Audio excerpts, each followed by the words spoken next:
Welcome, everybody.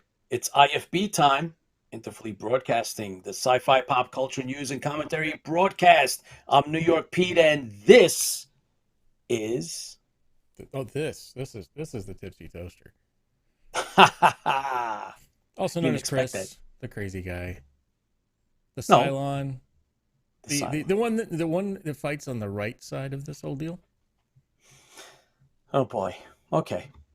All right, we're going to debate that later. So let's just continue on with the show, and we'll talk about Cylons and right and wrong Oh, we will afterwards. tonight for sure. It's in the Yeah, comic, yeah, but the yeah. It comic is. is Okay. the comic Well. is superb. See, I'm laughing because I know what it's all about. And wait till you see it. Just, Yes. oh boy, that's all I can say. All right. So, welcome everybody. John, Repper, and Lee, and Linda, and Jeff Walters, and Paul Roeder. Yeah, the Tin Heads, of course, and George G, and Razor Ramon, and everybody else that's here. The Silence that ingests alcoholic consumables. Imagine that. I mean, where in the universe except Gotta right here? you gotta clean the So, insides. yeah. Otherwise, the oil, it just kind of sticks up. But Yeah, then it gets again, all sticky. but then Yeah. again, if you go with the traditional lizard-like, then Oh my God, you're stuck on that, aren't you? we'll You talk more can't let about that that go. tonight. Yeah, we will. We Oh will. yeah, way more. Hey, Razor Ramon. So, um, we have plenty to talk about, right? Oh We yeah, talk about a little bit lots of about stuff. the convention that passed, the convention that That's is coming up. coming. Yep. Yes. And we have a great guest waiting in our green room. It's going to be fantastic, guys. You're going to love it. And of course, we're going to do our Realm Press comic book. We're going to do the chapter 27 of Cylon Death Machine, inching closer to the We are end. so close to the end on that. Oh, yeah, It's we are. We're very and close. everybody knows we're getting ready to kick off. We'll be kicking off the Molokai one after that. So Oh, we're my so God, I close can to the hardly end. wait. But Oh, talk yeah. about talk about every single one of these chapters at the end. I know we'll talk about it later, but none of these match the show at all. None of them match the show at all. No, they don't. This, especially this. So Yep. it's good. Greetings, Cylons and Warriors. Greetings, Paul Roeder, Colonial Warriors, admin, and well-to-do. Thanks, Paul, for tuning in. Appreciate it. And everybody else that's watching us live. Linda, what would we do without you, Linda? Where's Lola? We're waiting for Lola to pop up. I know she's out there somewhere. George G. I know everybody's out there watching. So thanks for joining us live. And since we really appreciate you guys, Bez, here from the future, watching the past live. Baz, thanks for tuning in, man. You're gonna like this one. We got a special guest, Sean. Of course, I was hoping to see you. There you go, George G in the house, of course. Yeah. So, uh, Chris, since we're talking up our fans and our supporters, Yeah, I think it's that it's time time. again, huh?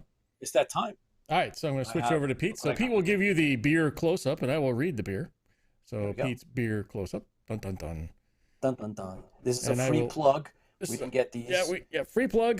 This beer is brought to you by Chris Moore because I paid for Yes, it these. is. Yes, thank you, Uh, Tipsy Toaster. yes, Where's Lola? yep. Her name was Lola. Lola. So this is more of a summertime, but it'll fall work with this too. So a carefully selected blend of loose tea black leaves make for a smooth, malty, sweet blonde ale with subtle notes of peach nectar and a lingering floral aroma. Catch that hint of peach fuzz, bite at the finish. This is a peach tea blonde ale from Beals Brewery in my right outside of my hometown of Roanoke. It's in Bedford, Virginia. So this is literally right down the road. Good stuff. So All right. Lola here we go. found her way, and George is like, "What is that? Iced tea?" It's it's a peat beer because it only has 4.6% alcohol. Yay! Paul Roeder says, "Cracking delicious." Exactly. Ready? 4.6% alcohol, so Pete will be set. Ready? Ready? You're gonna have to drink two of them. One, One, 2, 3. Oh, that peach smell is right there too. Very nice. It is a very Okay. nice. Ready? Ready? Okay. Here we go, Do it. everybody. Yeah.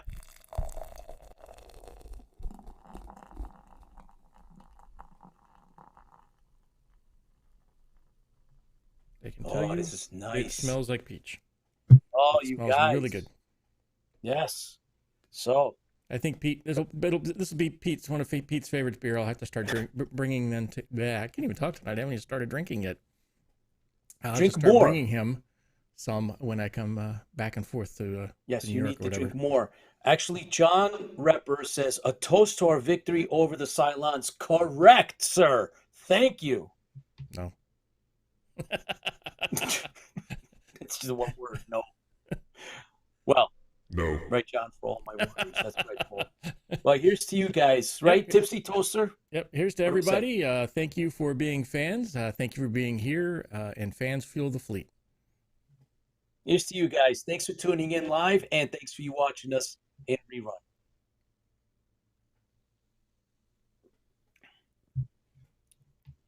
It has a hint, an aftertaste. The aftertaste is a little bit of a possible peach, like a maybe. Well, there's definitely peach for me. I don't. Maybe it's because maybe Cylons have better taste buds than you. No. Yeah, all you do is press a button, and then all of a sudden you can. The smell alone is good. Or not. Yeah, it is. This Cheers, ranks up. Linda. I think this ranks up to be on my number 2 beer. Recipe beer. for ambrosia. I do have a recipe for ambrosia. Maybe we'll mix some on the air. Mm. I also have my own drink that I've made. It's a version of it's a mixture. It's of oil. No. We can't drink. You guys can't drink oil. It'll hurt you. Mediocre modeler made it in time for the toast. Awesome. Yes, you did, sir. Yes, you did. Looks and like I commented on his post. I have to teach you guys how to pour a beer. Baz, we're gonna have you on, and Baz probably shotguns in front of the Viper. Baz gonna definitely. I'll go with Baz. Baz, you come on. We'll teach us how to do it. Yeah. Might have to install a keg in the nose of the Viper. There you go. Uh-oh. All right, we have a problem. What happened now? What did you do? Where did it go? He came on the wrong number, so he kicked Karl off. Okay, so we'll get Karl back and we need to get rid of... So, with that said, there's going to be battling numbers. Yeah, he needs to come back on a different... He jump on a different... He needs to come back on a different call. Who does? Well, either one of them, but preferably John 1 needs to come back on a different number. So if you want to send him that, and you did it? No, I haven't sent it to him. I don't have it. Okay, so I will give John 1 has a whole bunch of interesting things that he's going to cover with us. Yeah. Obviously, he's our news anchor. I'm going to quickly send him a number.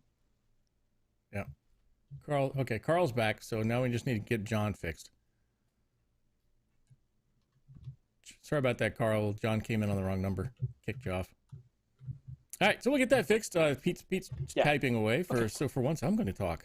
Go ahead. I'll just sit here and talk about Cylon's rule, Cylon's rule, Cylon's rule, Cylon's rule, and Cylon's rule. Right? Okay. All right. You can bring me back now if that's all you need to do. So Cylon's rule.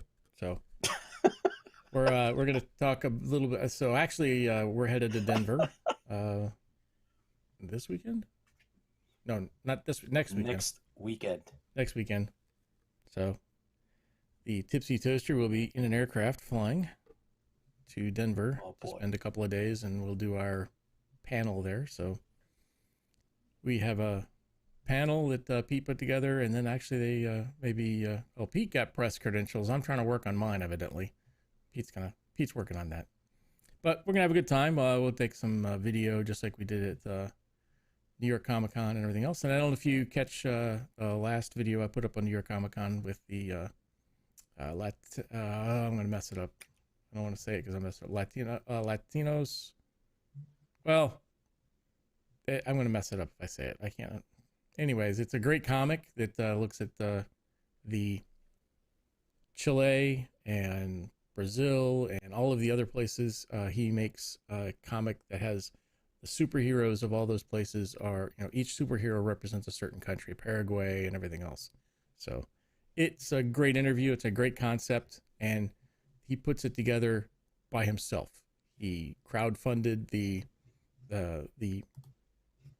cost for it. He did he's the writer. He's not the illustrator, so he subbed out the illustration pieces of it, and the illustrations look amazing. So, how's it going there, Pete? I think we're almost there, Looks like he's but back. Oh, we're okay. good. I think I he's see him on. now. Mediocre Modeler said, "If a Viper can shoot fire foam, then adding beer dispensers should be no biggie." You go, Baz. There we go. So Yes. Baz, they were talking about how the guns couldn't make noises. So hey, they don't make noises anymore. They just dispense Baz says, beer. "Help! I'm on fire. Put me out with beer from your 30 millimeter mass accelerated Acceleration cannon." kit. Absolutely. Yeah. Now it's a question of what beer, right? So we have choices now. Oh yeah, it has to be an Australian beer, I'm sure. Yes, it does. It would only be the right thing to do. So, Okay, did you get is John one ready to go? John's there, but I haven't had time to do his PowerPoint thing, so it's going to Okay. be short. Melbourne Bitter. Okay, I take your don't think word I've for heard of it. that one. Fresh grog shooting. Yes. Well, um, tell you guys this. We have a panel that we are going to present at Fan Expo. So anyone that is going to be out there at Denver, um, Friday, October 29th at 4:30, room 605. The panel is called TV Nostalgia and Social Media, a match made in heaven. So if anybody's out there, give us a heads up. We'd love to meet up with you and come down to the panel if at all possible. And if you're there any of the other days, let us know. Specifically, Friday, Saturday is our main days. We would love to meet up with you and take some pictures and then bring that with us back from Fan Expo. So yeah, we got the panel for Friday. We have press passes, and so looking forward to it. And it's Halloween weekend, guys. So this is going to be a big one. They, you know, in Denver, they it looked like they were going to have a convention, and luckily Fan Expo came in and took this over, and now it looks like it's going to be just incredible. It's really looking like a lot of fun. As a matter of fact, there's going to be some guests from the reimagined Battlestar Galactica. So that's also an added bonus. So we're looking forward to it. We're gonna have a really, really good time, I think. And again, anybody from our group or anybody that's watching, come on down, let us know, and come to Florida, says Lola. Well, Lola, yeah, we're working on that. So we're looking to see which conventions are coming up for next year, right? Yeah, For we're us seriously that looking at Pensacon. 2022. Yeah, we're thinking about it. We're looking into it. We expect that at some point we will be going to some Florida convention. So that'll be great. Yeah, man. So slowly but surely we're gonna get around. So yeah, John, thanks for joining us live. Appreciate it. And Tom, and let's see who else we got. And Mike, and the Georges. Thanks for joining us. So yeah, man.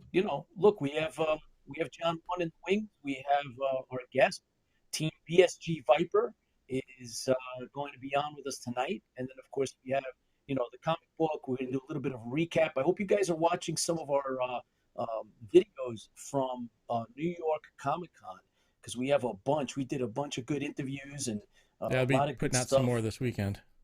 Yeah, so Chris is Yay. diligently Okay, I'm working back. to edit stuff down, and we're gonna have a plug up for Fan Expo, right, Chris? We're gonna put that up too. Yeah, The we have. You we want to did a put little the one spot. we did? Yeah, definitely that. Yeah, yeah, we're gonna Um, put that up. I can do that So tonight. All yeah, right, so I think I'm ready now. So okay, cool. I hope Let it rip. I haven't tested John's mic, but we're gonna find out in a second. It's always Yeah, come great on, when you're man. doing live stuff, isn't it? We love it. All right, so scenes, and there's John, and then John is on interview 1. Hey, John, talk for a second. Hey guys, how are you? Hear me? Just barely, but I'm gonna pull you up. Just There you go. barely. Why don't you boost that up a little bit? Chef Anthony, thanks for watching. Much appreciated. As a matter of fact, you guys that have been watching at our website, IFB on Facebook, of course, you guys already know that John One met up with us at New York Comic Con, and Yeah, his John interview will did be out one. this weekend. Yeah, he did one hell of an interview with NASA, the NASA people. So we had a really good time, and we're glad that we got to meet up. It was John's first. So, hey, David Alexander, thanks for joining us live. So, All right, here whenever we go. Ready? John won, let it rip.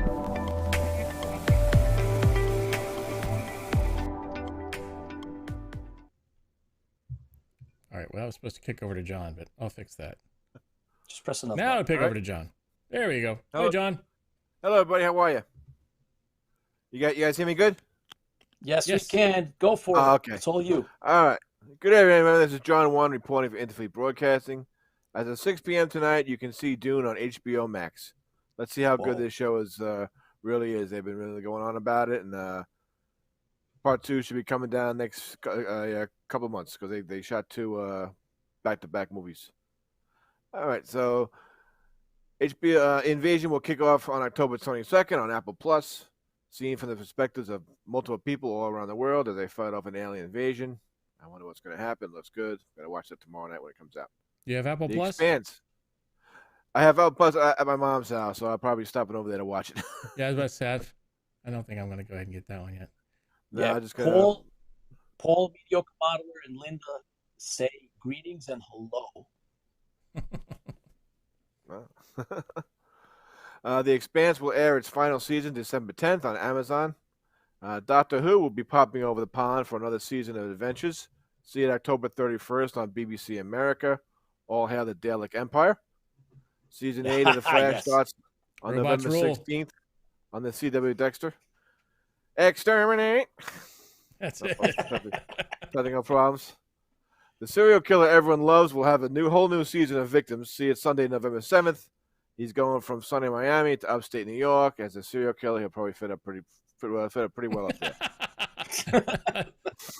This past September 26th is the 20th anniversary of Star Trek Enterprise. Believe it or not, I can't believe it's been 20 years already. You know, they had Wow. on TV. There was was a an good article show. on the magazine that got at Comic-Con. I was reading about it. They weren't actually going to make that series. The producers were like burnt out with Star Trek. Huh.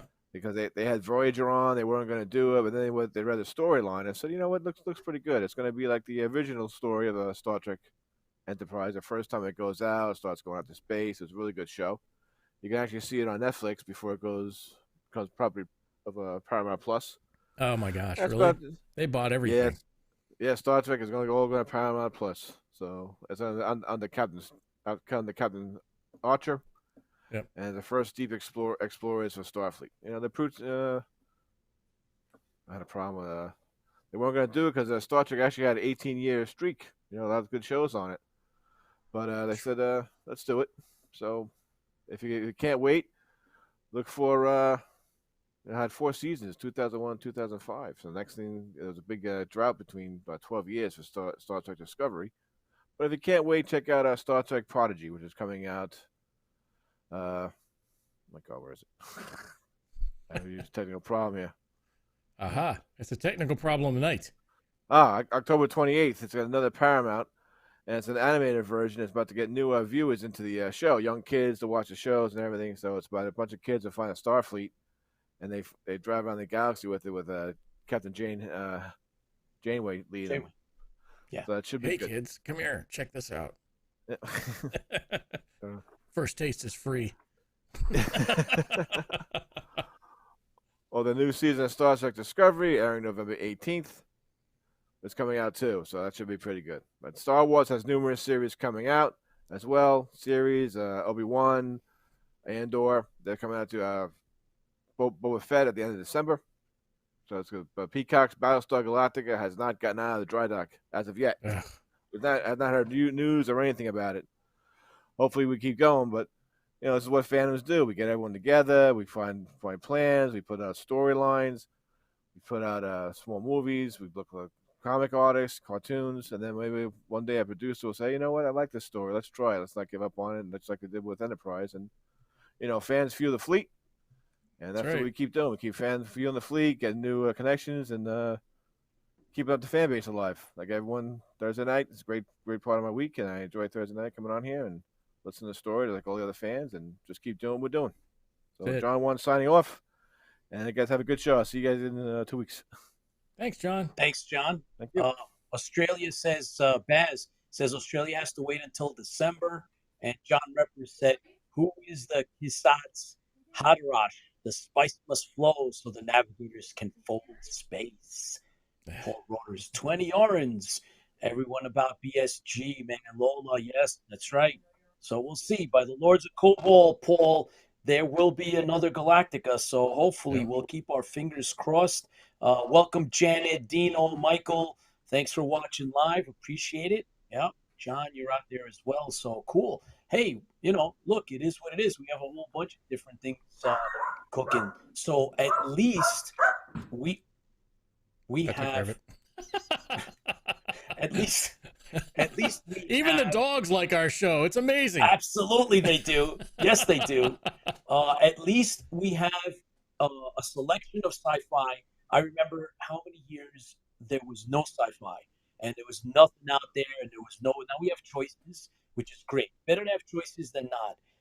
So hopefully, we'll see some really cool stuff, and conventions are back, Chris. Yeah. So that's a good thing. Yeah, we know that the conventions are making their way back. Yeah. They're, even if they're limited a little bit, like even this Denver one is called a special edition. Special edition. Yeah. So, but and New York Comic Con was smaller, right? What'd they call it? They just called it New York Comic Con, right? They didn't call it some special. They did. Yeah. But yeah, it had a fair representation. Mm-hmm. There were a lot of fans there. Yeah. If you watch the video, you can see there's a big crowd. Yeah. The cosplay was it was down low. It wasn't as much as past events, and the sales looked like they were good. They got enough my money, that's for sure. Yeah, they did, exactly. So they did pretty well as far as we're concerned. Yeah. But it was missing something. It was slightly subdued. And I've talked to a couple of others that have actually attended, and they also felt the same. There was this, a little bit of something was missing. It's the post-pandemic, Chris, but I have high hope for Fan Expo because, like I said, it's Halloween weekend. So I think there's going to be that might energize it a little bit more, or give it something else that was missing from New York Comic Con. It was a little bit off, but I think it has to do with the pandemic. But otherwise, it was good. We had a good time. We saw a lot of stuff. Daggett approved. Yes, Muffet on board. The dog was barking, so yes. Daggett approved. Muffet, is that you? Yes, it was. So, Chris, if I ever get another dog, I'm gonna have to call him that. Yeah, you need to do that. Muffet. It was missing BSG Team Viper. Absolutely, Jeff. That's exactly what was missing. That was the problem. And we haven't seen the Viper in New York. I don't think it's ever come to anything. And there's a way to rectify that. We'll talk about that. But it's going to take fan effort. So let's see. Pull the string of that toy Daggett. Yeah. We might have to. I don't have a string on this one. I need to buy that one that has the pull one. Yeah. Where is it? You have it? What? Of course, it's right here. And he's holding my Buddha, my mini Buddha Cylon. He's got his own little Buddha. He's making wishes. That's it. My own little Buddha Cylon. Oh boy. Oh yeah. Well, I could also say, I've also, I got my other toys here too. I mean, I've got. Oh boy. That one. And if you want to go new school, then we got Laura. You gonna shoot Laura? Well, you had the Cylon up, so I figured I might have to. Well, wait a minute. Here's another Cylon.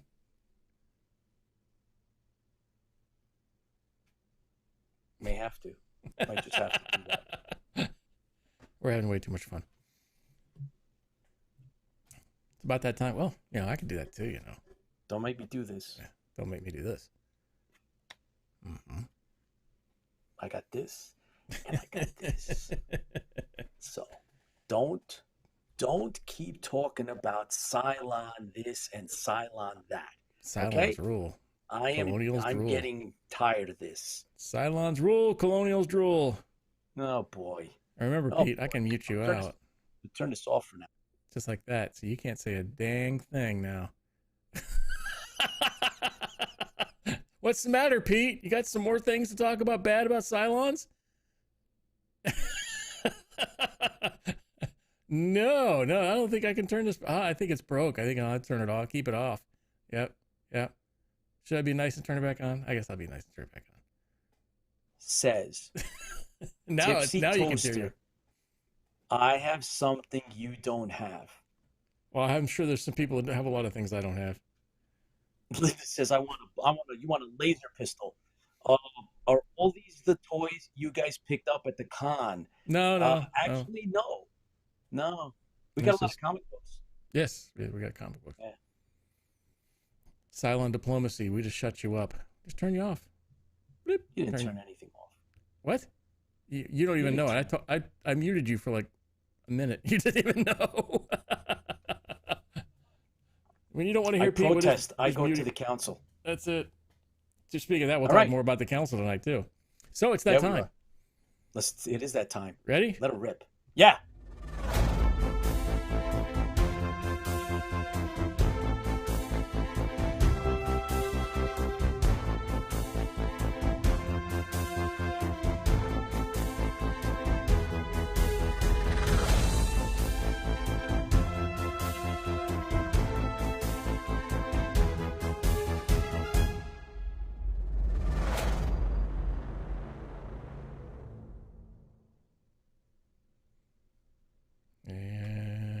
Now we're set. All right. We're good. Carl, welcome to the show. Team BSG Hi, how you Viper doing? in the house. Outstanding. Good. How you guys doing? Good. Thank you for having me on. Oh, thank you for coming on. This is fun. I mean, we had Baz a couple of weeks ago, and then with a new Viper out of Australia, and now we're talking to a man who's created a Mark I Viper in the United States. Mm-hmm. Yep. So that's recreation of the classic. Now I'm going to try to talk to was it Haggerty? You said I'll have to get him on. Eugene Haggerty. Yeah. Eugene Haggerty. Eugene, if you're out there listening, we're looking to talk to you. So he's got a Raider. Then we just need somebody who's going to create a base star and a battle star. We're set. Jeff Walters says hello, Carl. So does Paul Roeder. Send regards, as well as Linda from the UK. Hello, Linda. Hello, Jeff. Hello, Paul. All right. So Carl, and everybody else on there I can't see. Grimskull, hey. So where do I order my Viper? James Joplin, thanks for joining us. Well, we're going to find out all the details on how you can have Carl show up in front of your house, but I think it might be like $1 million, but we'll see about that. We'll work that out. Due to COVID restrictions, that might be kind of difficult. So yeah, that's probably it. Well, you can put a mask on the Viper just on the front and nose cone, so it doesn't suck up the COVID stuff. We're set. There you go. Carl, Team BSG Viper. Tell us. I mean, most of us in the BSG world know something about it, right? I mean, not all of us have actually physically seen it, but I know about you and the Viper for years. I just never had the pleasure of actually meeting you and interacting with the Viper. So tell us, about this. How long did it take? Where did this come from? Well, it actually started. I was in the military for a while, raised a family, so Battlestar Galactica was kind of out of the picture. Have to be live the real life. But probably around 2014, 2015, Battlestar started sparking my interest again. I know the reimage series came out, and I was like, okay, that's cool. They're doing some real props and some CGI on that. But probably around 2014, I started looking online, and there was conventions. Galacticon 3 was coming to Houston, and one of the things I wanted most of all was to get a Cylon suit, and Hey, Cylons and rule, Colonials drool. wanted to be a toaster. So that That's was my right. first way to get back into Battlestar Galactica, the reimage, the classic. Got my suit, and that's how I met Team Raven, uh, and found out some of those people actually lived here in Houston. And it just kind of sparked after that, meeting some of the celebrities, and I was going to actually make. I do some props and stuff on the side, but I was going to actually make a huge Cylon Raider by 1/18 scale. And I started doing the designs, and I had the blueprints that everybody got. I know some of you have these ones here. Oh yeah. And going through that, I saw the Viper blueprints in there, and I was like, okay, let's let me make the cockpit. Just to start with that. And I started with the canopy, and I just got it from black and white photos. Looked at the sizes on the blueprints. I mean, I don't have any CAD material. I don't do drafting or anything like it. It was all using a image expander in my garage. The Viper was built in my garage. If some people say they built it, it was built in the garage. Wow. So I built the canopy, and with the other members of Team Raven that were here, Battlestar Raven, I kind of presented my idea. I'm like, what do you think? I showed them the mock-up of just the canopy. Yep, the little canopy there. And they were just like, okay, what are we going to make it out of? We're going to make the rest out of it. And some were like, let's make it out of sheet metal. So it was all uncharted territory. I looked at some different types of plywood, just what would be flexible but durable for people to get in. So as you see that's just the cockpit section. But what if you notice about that? That looks very much like the cockpit section of Starbucks in Galactica 1980, where he crashes. So, Oh yeah. so if you think of it, if you go back and watch it, that is probably just a section we could use for blue screen or whatever to make other stuff. So it took probably 6 months to build the cockpit, and we made it fully detailed. And like I said, you're working on a 6-foot section. It's that cockpit section is 6 foot by 5 foot, 5 foot wide. So you can't get it in a regular door, and it is one piece. Didn't have any means to raise it up and down. That was something else that came along. It just was on some floor dollies, 4x4 floor dollies. So we got it finished just before Comic Palooza 2017, and it was a big hit there. I mean, being in Houston, we had people from NASA get in it. As you see the photo, Mary McDonald got in there. She was a real sport about that. It was a big hit. So after that, everybody was kind of like, why don't we see what we can do? Maybe we'll make the nose on the Viper, expand on that. And everything was looking at photos from the show from 1978, the crew, black and white photos. There just really wasn't a lot of high detail from what you get from other websites. And being in the military working on F-14s, and I used to work for one of the major airlines, I could see how the planes were with the ribs and how the structures were on it. And I just kind of went with them like, okay, I'm going to build it like an airplane.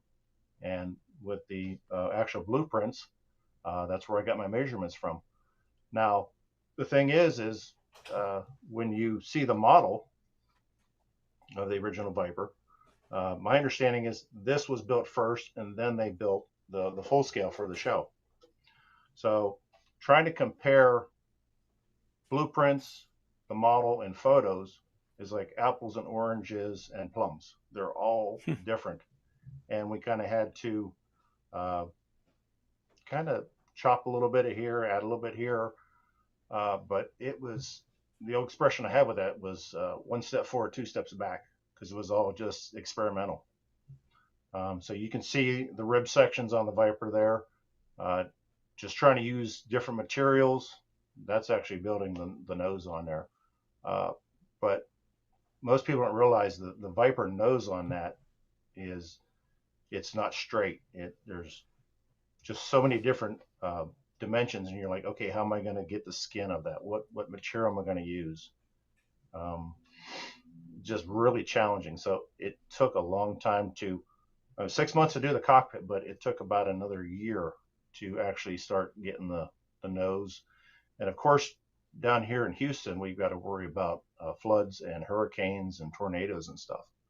So there was a lot of go ahead and work, and then there was a lot of stop. But as you can see, the nose sticking out of the garage, and luckily I live on a street that's a cul-de-sac, so I don't get a bunch of traffic going by. But like I said, you see the mailman driving by or the garbage truck going by, and they were like, "Hey, what's that? Is that an X-wing in there?" What are you doing? Like, no. I'm like, "Yeah, what you building in there?" So when I was about halfway with the nose and the cockpit section, it was coming together, I had no clue how to do the intakes.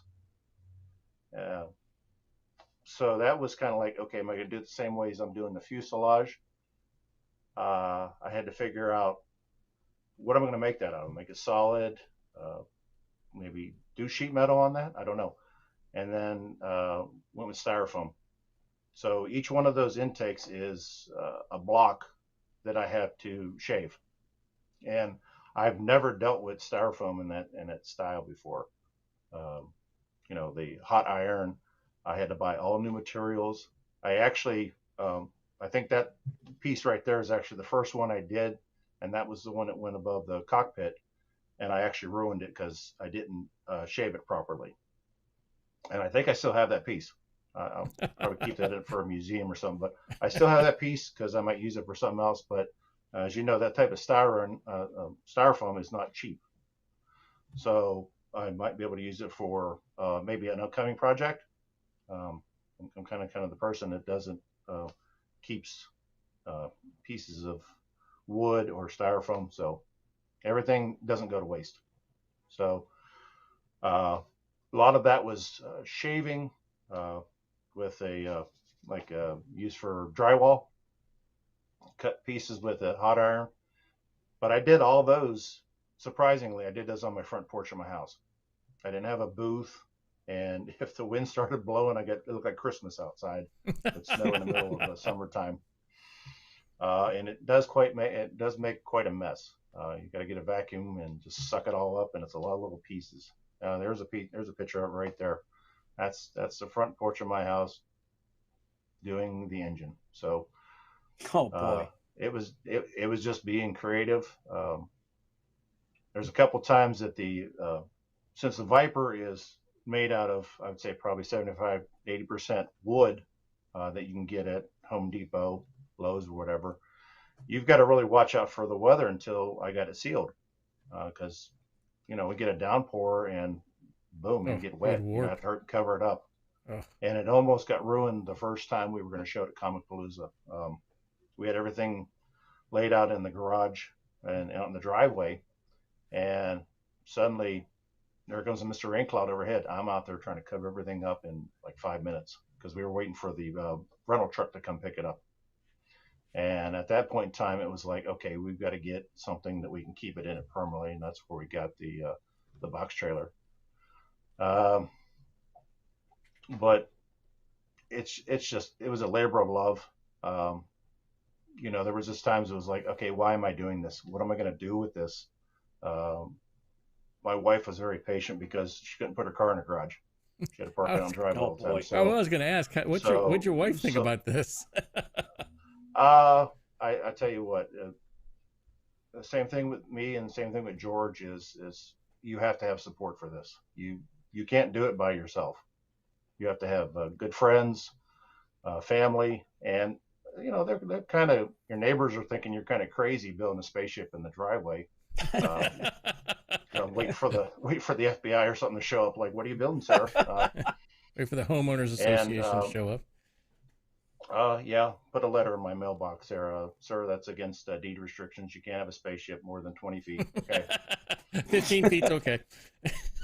So, yeah. So, like I said, it was, and the thing is right before Comic Palooza, 2018 was the first year we actually put the full display out there.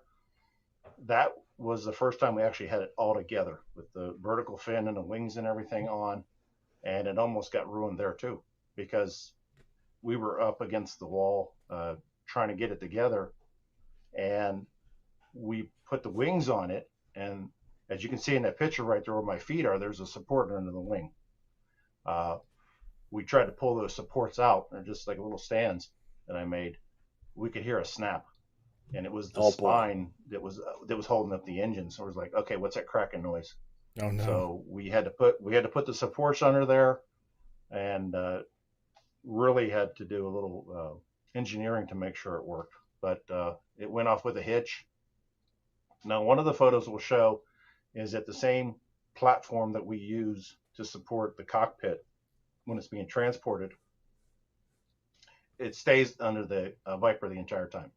We can remove it, but due to safety restrictions, we want to keep it under there when fans get in the Viper. That way we don't have any issues of,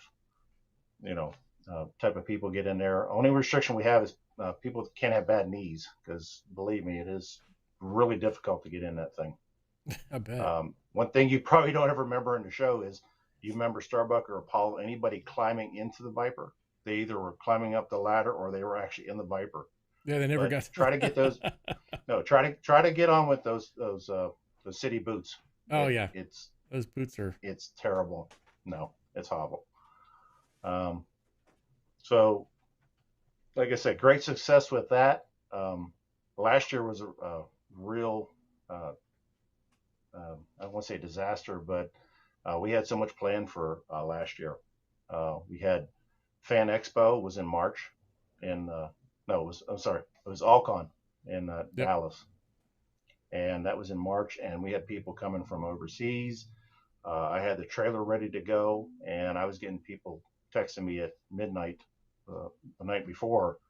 It got canceled, and I really felt bad. I was just like, I was ready to go. Everything was in crazy and chaotic, and I mean, we were paired with masks and we had gloves, just ready for any scenario. But we were still ready to go. And then what happened? All the actors started backing out, and I understand. I mean, they got to watch out for themselves. And that was an unknown. But I felt bad. I felt bad for the fans that actually came. There were some that came from Germany, and they were up in Dallas, and I communicated with them, and they actually came down to Houston because they were still stuck here for a couple of days, and they actually ended up going to NASA. And I tried to get with them just so they can actually see the Viper and probably pull the cockpit out just for them to get in. And they didn't realize how big the state of Texas is. So when they got here, they got stuck at NASA for a while, and we didn't meet up. So I apologize for that, and they were most appreciative. Good sports. And then, of course, once that con canceled, then the next con canceled. We were supposed to do a Fan Expo later on that year, I think July or August, up in Dallas at the K. Bailey Hutchinson Convention Center, and that was supposed to be a good event. And they kind of kept that in limbo for a while, and then they finally said, okay, nobody's going to come to that. So, but I did make it to another convention with it because I'm in an arcade group, Houston area arcade group, and we put a show on here once a year. That's another hobby I have, is pinball and arcade machines. No room for anything else. But I actually took the Viper there, and it was cool. It was all indoors. I mean, that's the only thing with this Viper is it has to be an indoor event. I can't do it outside and rely on the weather because of the time it takes to get everything in place all the pieces. Probably a big question people have is how do you transport this thing? Right. It's 35 pieces, and most Wow. sections are 6 feet tall. So most sections are 6 feet tall, and the widest is the wings. They're about 10 feet long and about 4 to 5 feet wide. So, but they're very lightweight. I use it's called a Eureka board. It's like a brown board, and it's very flexible. And with the humidity here, you can use some tie down straps and it will give the shape of the fuselage. So it's very forgiving. It's easy to paint, and it's very durable. So, that was one of the things we were concerned about was safety, lightweight, and durability. But the Viper by itself, I'd say it probably weighs about 2,000 pounds. Now, Jeez. but the main thing is the landing gear. We wanted to make sure that was spot on to the true. Everything we've done with the Viper, we've tried to do to the original 1-to-1 scale that they had in Universal Studios, including the landing gear. Now, those the rear landing gear probably weighs about 250 pounds a piece, and the front one weighs about 150 pounds. And those are George actually got those. Those are camera dolly wheels, and those are very heavy, very durable. And when you put the Viper all together in the landing gear, it will actually roll forward and back.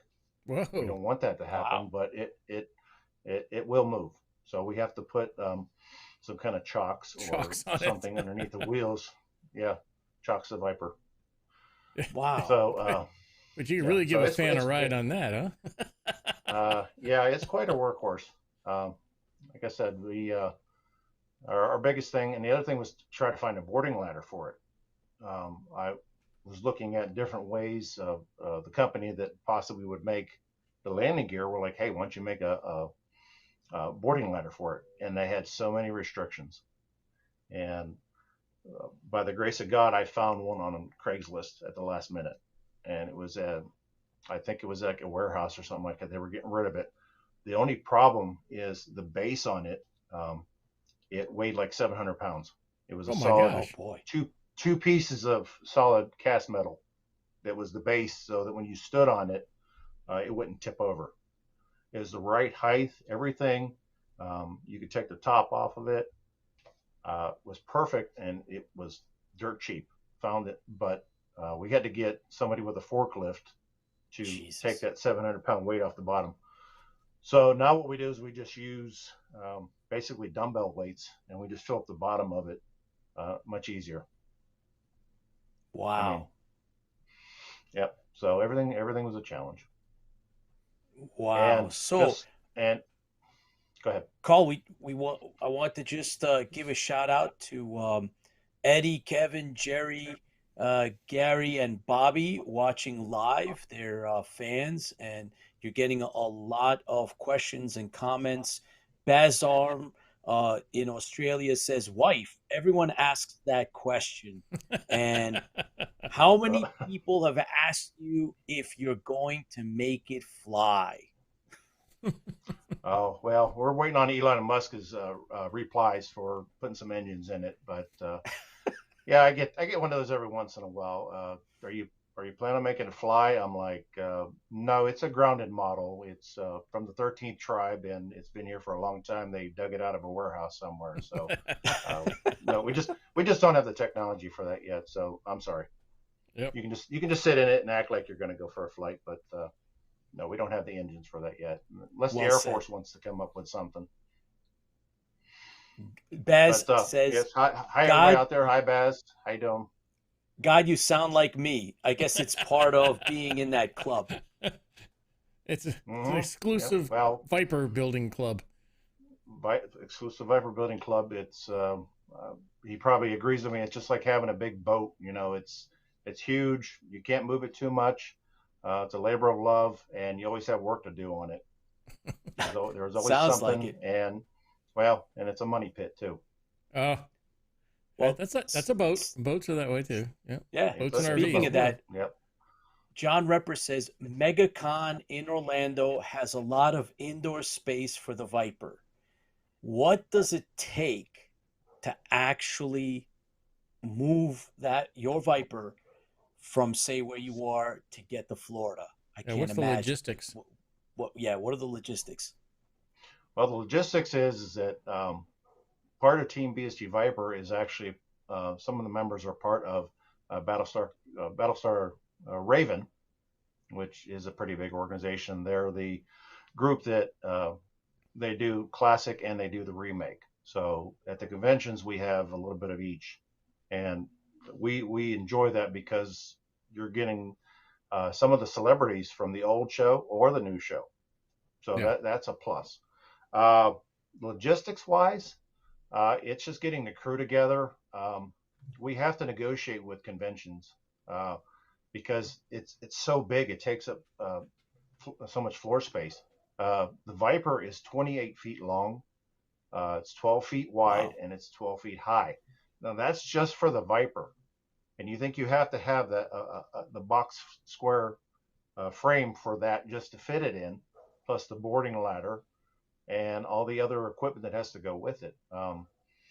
Then we want to have the tables that we set up the merchandise, flyers, shirts.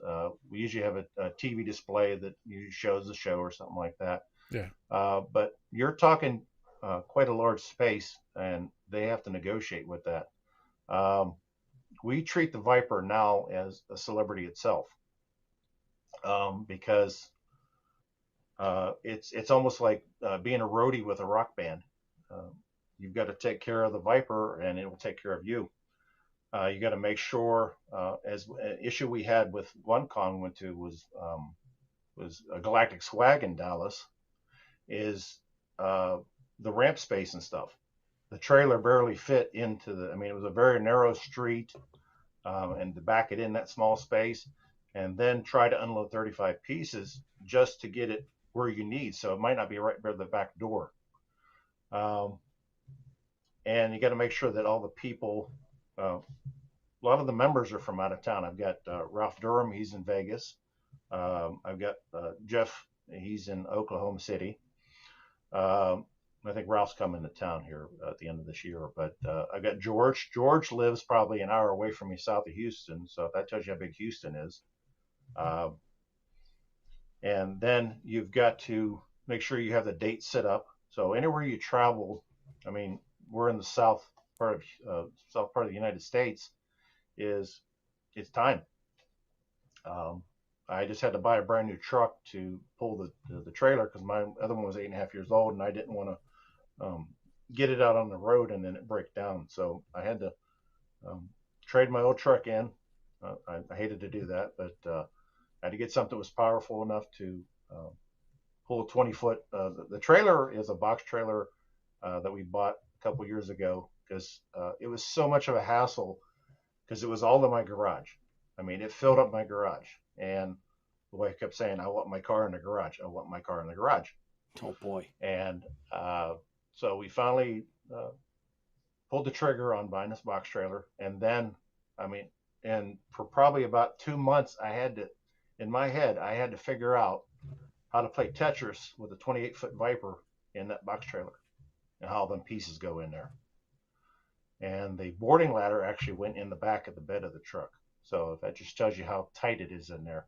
And, you know, the trailer's about 7 feet high. So you're talking 6-foot engines, and they're about 3 foot in diameter. So it just takes up a lot. There's a lot of empty space in those pieces, and you have to fill those pieces up with the tools you need, sound equipment, cords, the weights, tools. So it probably takes a good week to get everything together to load into that trailer. Now I do have the trailer's in storage 5 minutes from me, so that's not an issue. But just the logistics of trying to make sure everybody can be off of work, what kind of weather we're going to have, and just getting with the conventions to make sure that they have the space and they have the means for us to get in to the facility. That picture right there, that's from the arcade expo that we had it at. So it was in a nice corner, but fortunately it was farthest point away from the back door.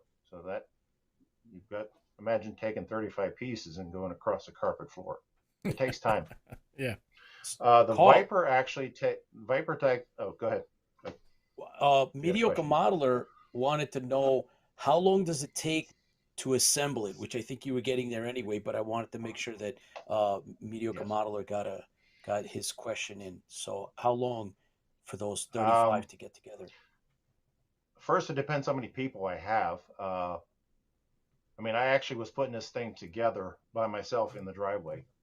George was starting to help me to do it efficiently. I need about 4 people because you figure the hardest part getting it together is the vertical fin on that. You're off the ground about 9 feet off the ground, and you've got this 10-foot long shark fin up there on top of the top engine. So you've got to have a good crew that can get to the front and back and make sure that it, you know, once again, we're talking about safety. We want to make sure nobody gets hurt.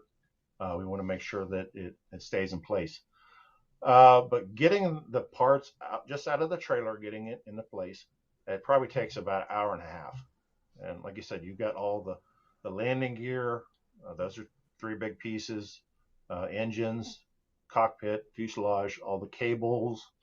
Um, but then once you get all the pieces in place, then you start with the cockpit and the rear part of the fuselage. About 8 hours, 6 to 8 hours, depending on how many people you have. Woo. Wow, that's So incredible. you figure time. I'm driving. Uh, most of the conventions have gone to about 4 hours away. Then you get there, and then you got to wait probably for other people to get in. Yep. Get your time slot to get where you're going to be at.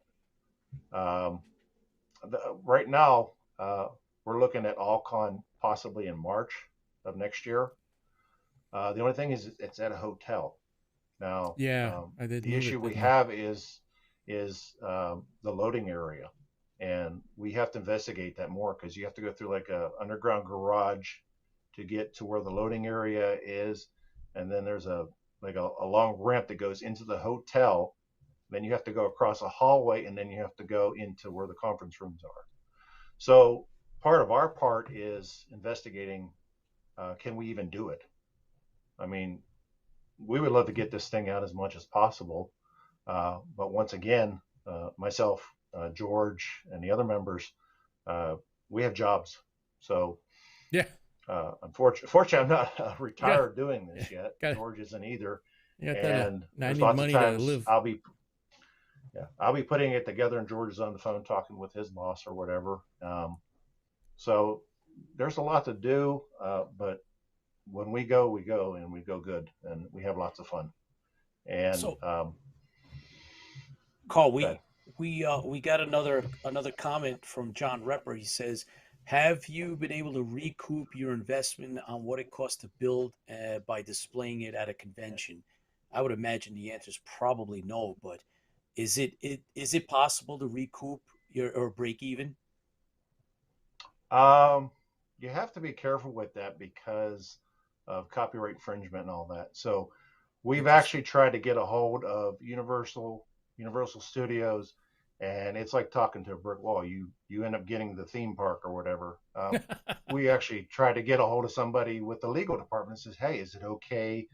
Um, you know, uh, so to answer the question real short is no. I have not recouped any cost. The only thing we're looking at right now is you have an issue with people that want professional photography.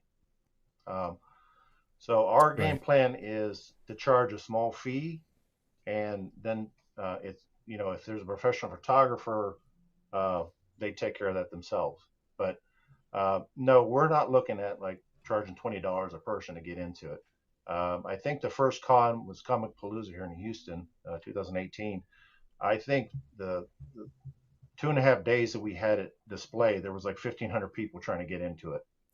And Wow. on that Sunday, I mean, you figure how long it takes for somebody to get in, and we try to lower the canopy for them to have Yeah. a presentation on the cockpit, which is probably a minute and a half.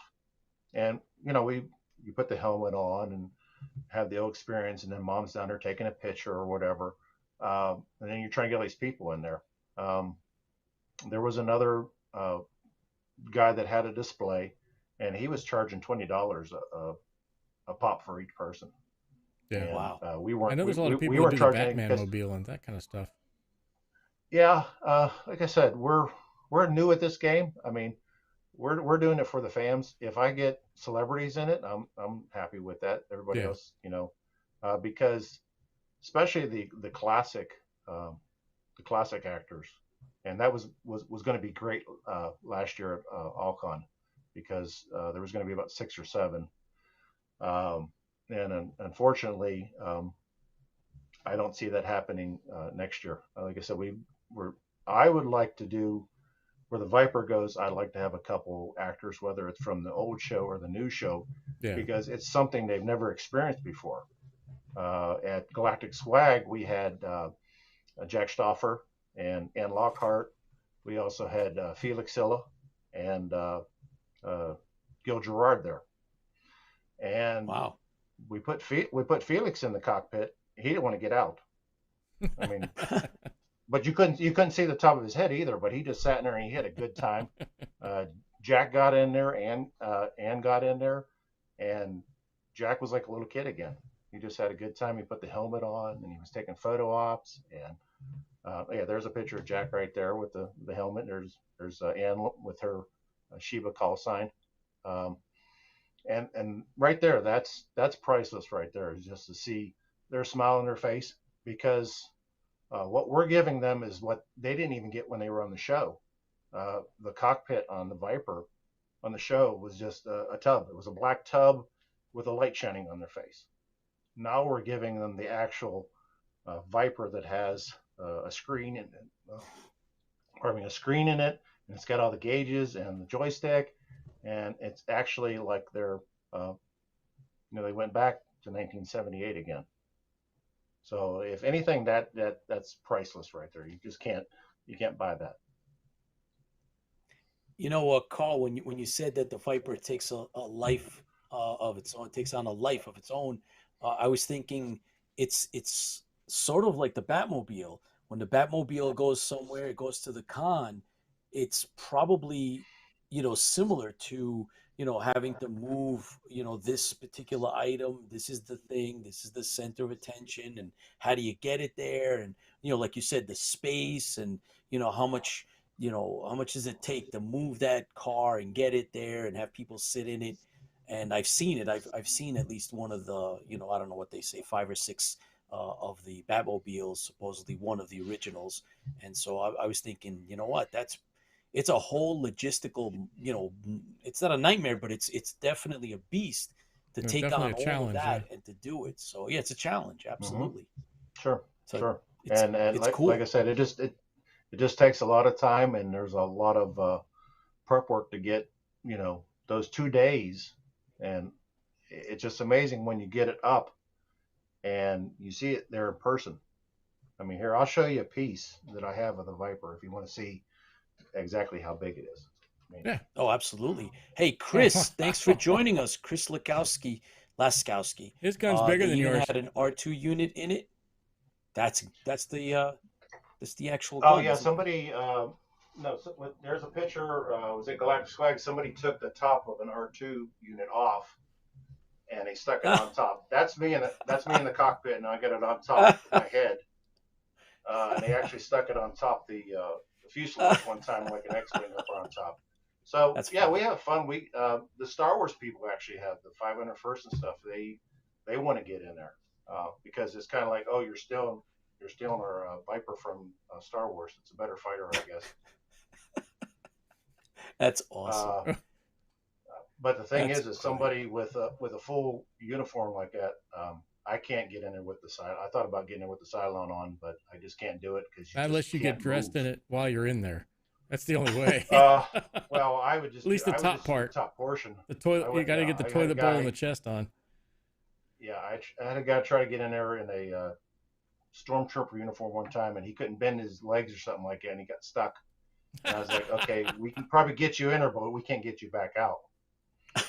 So that's the only restriction that we have is you have to be flexible. You have to have good knees and a good back, and that's what's kind of nice with helping the celebrities get in there. Cylon 6, Trisha Elford. Yeah. Mhm. Yeah, I helped her get into the Viper at Comic Palooza. Oh yeah, that was quite an honor. And she had a good time because we were like going to give her the helmet. There's a short video on that, and she's like, "No, this Cylon doesn't put that helmet on. Sorry, you don't." Oh, all right. But yeah, she had a good time. And the thing is we've got some groupies that actually, when the Viper is supposedly going to be in town or at a con we post, we've got one gentleman. He comes from Australia, and it's Chris. Yeah, Chris. Chris. Yeah. Let's Kelsey. Yes. So Yeah, he's with us right it's now. always nice to see. It's always nice to see Chris at a con. He's always cheerful, and he's always glad to help out with the Viper.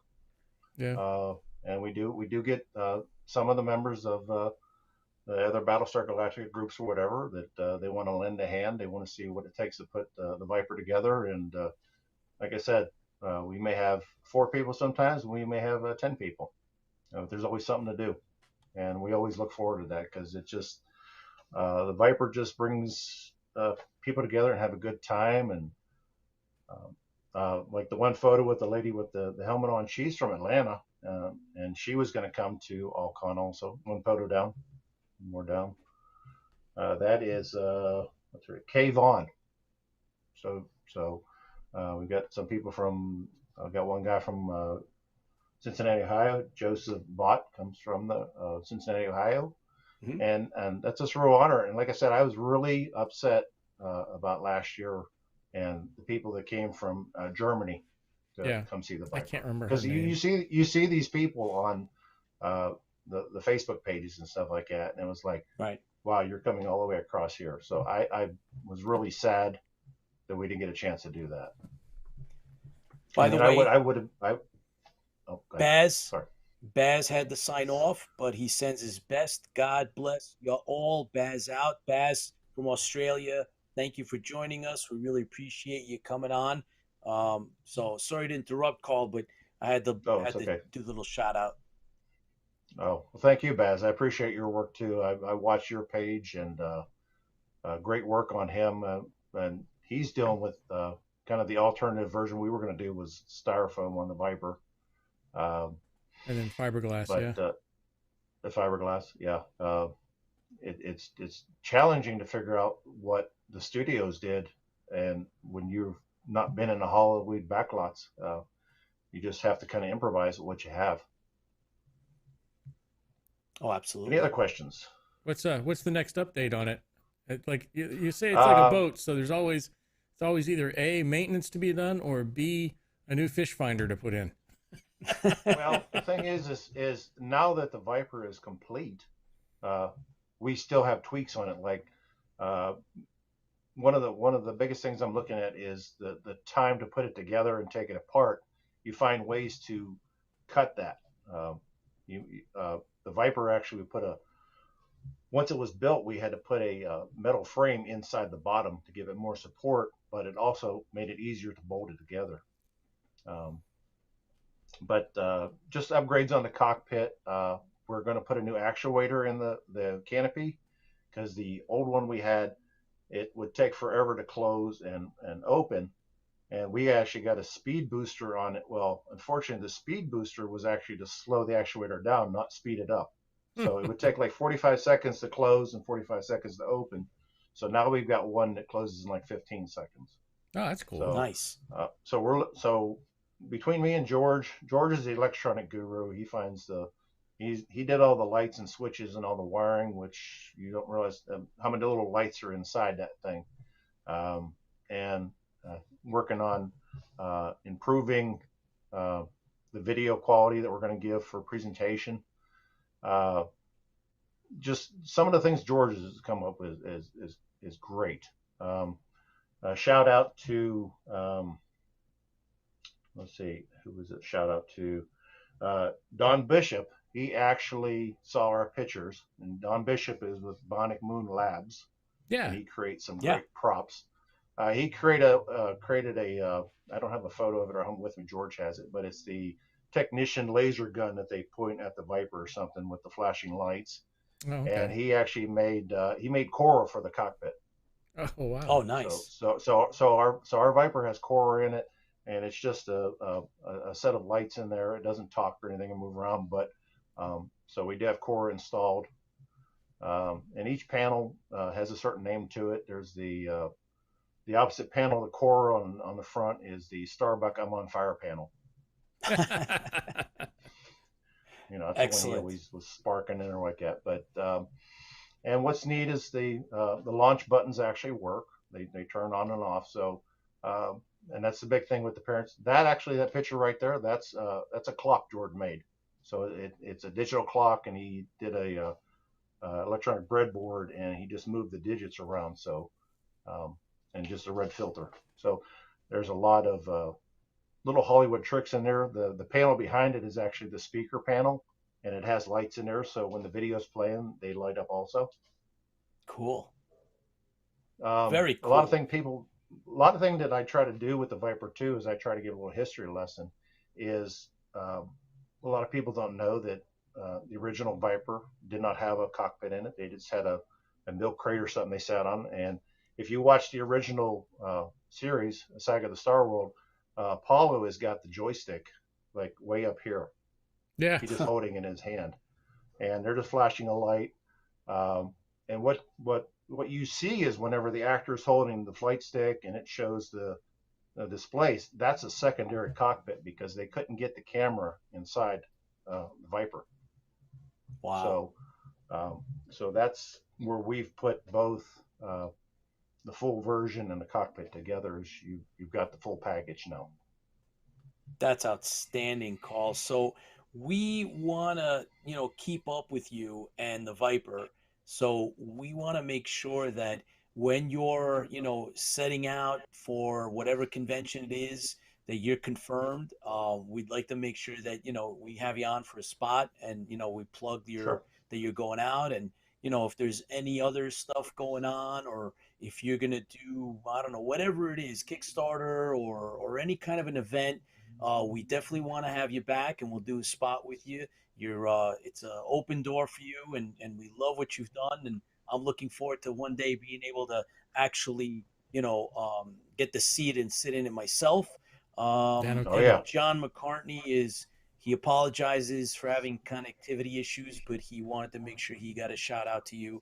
So yeah, someday Mediocre Modeler and everybody else out there, let's try to see, Yeah. if we can all It get would- together someday at one of these Some way it would cons be that, great to get it to a really large con, like Oh if you yeah. could get it to Oh my God. you could get it to New York Comic Con, or if you could get it Dragon Con's drivable. I mean, that's Yeah, Atlanta. Dragon Con or Awesome Con, One of the really or, big ones. Yeah, Yeah. we Right. definitely want to help push that. Yeah. Maybe So we could Carl, help fund that or thanks for something. coming on. Okay. Chris, do you want to come up with us? Yeah. It's just, yeah. Why don't you come on up here Hi. and there you Oh, go. there he is. There All I right. am. So I'm in the for I'm in the next background year, pushing buttons. So for next year for cons, just like I said, we're in the tentative stages. Is All Con in Dallas. That's in March. Comic Palooza in Houston, where we're talking with them, which is a pretty good con. It's the original group is taken over again after about 5 years. So we Okay. need to talk to them. Fan Expo Yep, in Fan Dallas, Expo's where we're going which you had to in Denver. cancel. So Yeah. so maybe that one. One thing I want to try to do with the Viper, possibly in the future, is try to get it somewhere, maybe with a military base. Some kind of military appreciation day or something like that. I bet you could do a like a air show. Yeah, we have the air show down here in Houston. So Yeah, you could probably throw I it on might- the I need tarmac to for bar- the air show, or in the side. well, or I need to inside borrow. the, I need to borrow a hanger for that. inside the I need to borrow hangar. a Yeah, for I that. bet you if you approach them, they'd be all for that. Yeah, Oh it'd be yeah. cool to see an actual Viper pilot get in a Viper. Yeah. So, but yeah, check out Team BSG Viper or Battlestar Raven, and I've been kind of slipping with the website, but we try to do some posts. But I'm gonna start doing some live videos and stuff like that. Maybe do some walkthroughs, how we parts of the Viper, give insight. I mean, the thing with the Viper is it's great, and I want people to see if it inspires you to go build one. Uh, I'll be glad to help you with it and what it takes to do it. I mean, the information I got was shared from other people in Hollywood or people that had black and white photos of the Viper that I wouldn't have been able to got.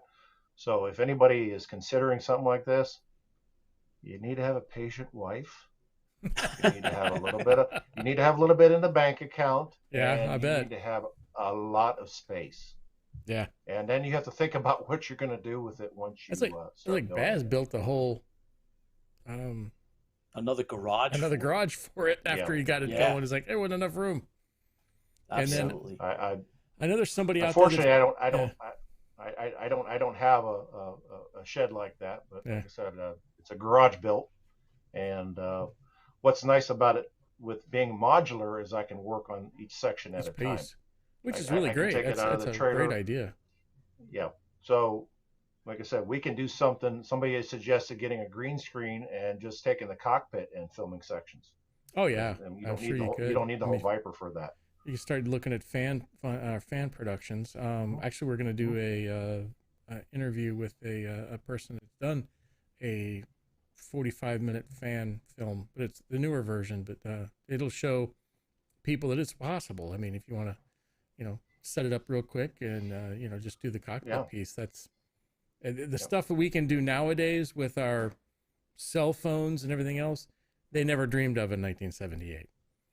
I mean, yeah, the green screen. Oh yeah, well we'll have to take it there. We have to get it developed. We have to do all that. Nowadays, it's a push of a button inside your phone, an app. That's all there is to it. Crazy All stuff. right. Carl. Well, I'm glad I gave you guys insight to oh yeah the Thank you so Viper and a much. little bit of history. Like I said, unfortunately, we got canceled in Alcon last year. I would probably met you guys there, and Yep. Your first class ticket to sitting in a Viper. For the fans out there who love the show, I mean, you just want to keep the excitement going, and if that's on your bucket list, we Fans try to feel fill the that. Fleet. Absolutely. Okay? Here's to you, Carl. Thank you so much for coming. We appreciate it, and we're looking forward to the next time. Yep. Thank you so much. All right, guys. All right. Have a good night. Take care. Thanks, Stay everybody. safe. Yep. All right. Let's see. We have Watch Baz. Wife has been nodding her head no at me the entire show. That's right, Sean. Yep. She's like, don't even think about it. No. Yeah. Well, thanks for joining us, everybody. Thanks, Carl, Lola. Thanks, Carl from David. Team Viper rules, except most of us are Cylons. Jeff Walters, Paul Roeder. She's blessed with Lords of Cobol. Absolutely. Thanks for tuning in, guys. Really appreciate that. And Carl, man, incredible. He brings it all to life, right, guys? I mean, it's a whole other level to have we talk about super fans, and there you go. There's a super fan. It's incredible. Love it. Yep. Gotta love it. So, Chris, we have a couple of things. We have the Realm comic book. Yep. And we also have the last chapter. Yep. And I also wanted to mention that we have, Jeff Vaughn, who was very much active, an editor and writer and the like on the Realm comics. But following Jeff Vaughn is Rich Handley. Mm-hmm. And Rich Handley's been involved in a lot of different things or just about every franchise, but he also was involved with the last few issues of the Realm Battlestar Galactica series as well. So not only are we going to have... I know he's in Centurion Prime, which is the one after this one. Yeah, so, he's coming on board. We have both of them coming, and,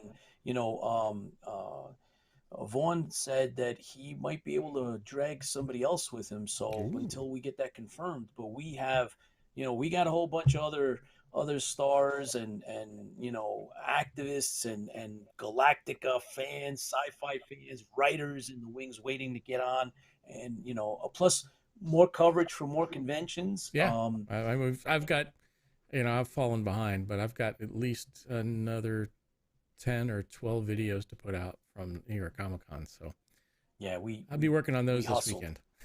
We hustled, man. We Yeah. hustled, and then we got we have Denver. Yep. No, Denver. Yeah, Denver. Yes. Yeah, look at that. Coming up. What is that? 4.6%. Yeah, look, that's all it takes for him to start stuttering. That's it. That's all it is, man. Fan Expo in Denver is coming up, guys. Yeah, and I think hopefully some of you guys will be out there. Maybe. I hope so. Yeah, I know Paul's close. I think we're gonna have Paul's a good always time Paul's Las Vegas kind of thing. That we'd love to get up to Las Vegas. Yeah, see Paul that's for sure. One of these days, we'd like to get to Florida too. That's we'll see. We'll see. Eventually, let's just see what happens. I don't know. But I'm really leaning hard on the Pensacon thing. It's starting to look good. All right. Well, let's we're gonna keep studying that. But in the meantime, Chris, I'm kind of looking forward to the comic book, the Realm comic. Right. Give me a second, and you talk, and I'll set up. Which is okay. No problem. So look, guys, we we're happy to bring you all kinds of behind the scenes stuff, and Paul tours in the summer. All right, Paul. Eventually we'll all have to meet up. It will be one heck of a good time to try to find a convention that we could all kind of meet up at. But in the meantime, we'll be bringing you guys what we can from the various conventions, and we're getting a kick out of finding little bits and pieces of BSG when we go to the cons, because that's our thing, of course. But we also interview everybody else that's interesting. And so yeah, Chris is setting up, and we're going to be hitting up. We're actually winding down. There's only a few issues of the series left, the Realm Press Battlestar Galactica series. And so this is a good one. Chris is really excited. I've thumbed through it myself, and it's a good story. It's a good story. The artwork is great. And Lola, yes, we will all get together. We're going to end up in Florida at some point. We will end up doing that. So let's see what happens. Hopefully sooner than later, the pandemic really settles back into, our distant memories, and, things go back to the new normal. John says we need to meet up for one big IFB Galactica photo with the crew. 100%. Man, that is exactly what we want to do. So who knows? Maybe it is at one of the old cons. I don't know. Or maybe it's at WonderCon. I know San Diego Comic-Con is really hard to get to, but I've been to WonderCon, and it's fantastic. And there were a couple of Cylons at WonderCon that I went to a few years ago. So looking forward to it. And, man, if we get, Team BSG Viper out there, and of course now it's all black screen and there's nothing to see, because Chris is waiting to hit up the other camera. But in the meantime, Chris, if you can hear me, there we go. Perfect. Okay. You know what? Oh, look at that. You know what the main problem is? Yeah. What is it? You got to remember to remove the lens cap. Well, that's a Cylon problem, my friend. Yeah. Yeah. Lens caps get in the way. Yes, they do every once in a while. So this is a great issue. And look at that cover. Right, guys? Yeah. There's Athena, Sheba, Cassiopeia. Really, really nice. That's last week's. Yeah, that's incredible, isn't it? I really like that. That's last week's. And wait. What? I got something new in the mail. I got to get it. Hang on. What did you get? Okay. Well, in the meantime, we're going to go from number 2 to number 3. And this is, according to Realm, this is season 3. They envisioned seasons, and they opened them up Can you hear me? with like the openings. Yeah, go ahead. What do you got? So, I've been looking, and I finally just finally found them, and I finally found. So they had a couple of issues. I'm still looking for the line. They have a line drawing one of this one. Yes, It's just they total do. line drawing. Yep. Saw it for sale. I almost pulled the trigger, but it was like $35 shipping plus $25 for the comic. I was like, Where's it coming from? Jeez. England. Okay, figures. So, but I did find What? Oh. issue number 1, special convention issue. Ooh. So they did a couple of nice. extra convention. Whoops. I had to hold on to the darn thing. And you broke it. Yeah. So this is special convention issues. Come on, focus. There it is. There you go. Yeah, it's a nice one. Look at that. Pew pew pew pew. Yeah, That's so cool. that was one. And then What else?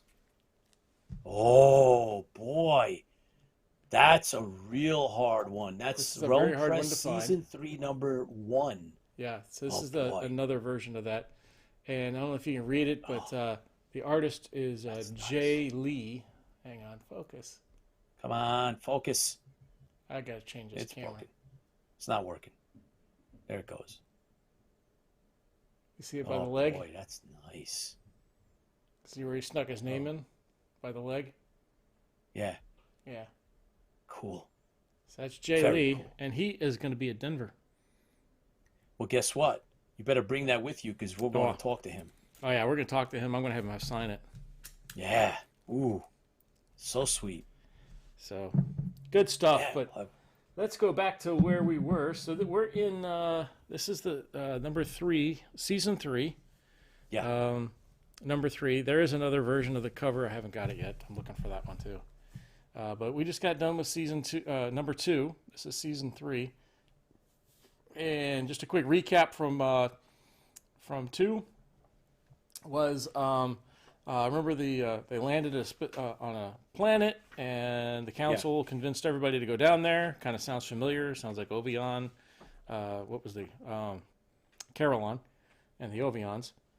So then they also teased this, and they haven't come back to it with Starbucks Planet type thing where they found a Viper and some dead Cylons. Yes, good ones, dead ones. No, and then of course they made fun. One of the people that were guarding the place got pulled away.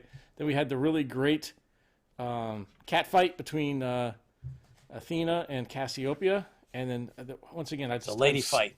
I'm stunned by that. Really, every time I turn to this page, I'm just stunned by that painting. That is just such a great painting of Sheba. It's just a wow. So every time I turn to that, and then of course there's the Cylons are attacking this big ship, and then the Colonials come in and help out. They attack the Cylons. The big ship gets away, and then they go back to the planet. And of course, remember Baltar. Baltar is with this new, strange, other ship. We'll find out more about them in this episode. And of course, that kind of ends out. They're like at the end of this, they were doing their ceremony, and of course, wow, we have flashbacks of Carolon, where while during the ceremony, an attack happens, and then it says to be continued. So Wow. that's kind of And where there we we left go. off with number 2. So that was the Yes. that was the summary. So let's start off with number 3, and I kind of messed up. I did put on the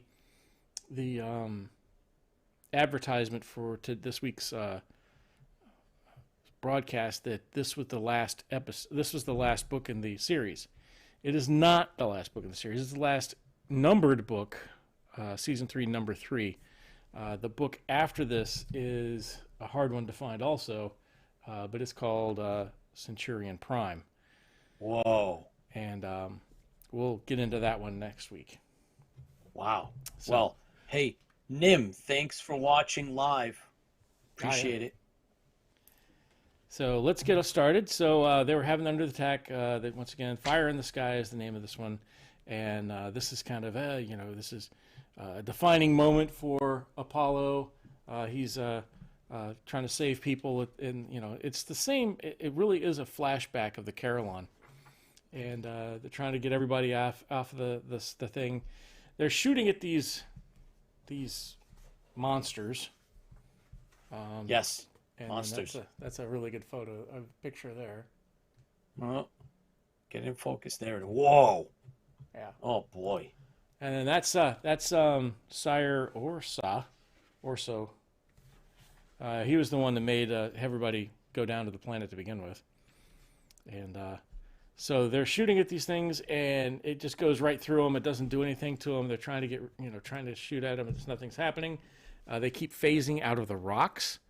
So they figure out they have to shoot the rocks to affect the animals or the creatures. So they start shooting. They're asking for evacuation. They get evacuation, and something new on these. The shuttles actually have lasers. The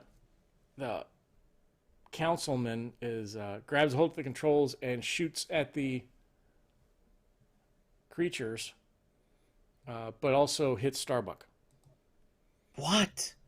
So Starbuck is injured really bad, and they have to get him up to the Galactica. And that's where we stop that part of the story, and we start into another part of the story. This is that strange ship that now they have adopted Baltar as their leader. So he thinks. Anyways, so he's like, so he makes them say, by your command to him, and he's like, I'm going to teach Adama and the Cylons and the Imperious leader a lesson.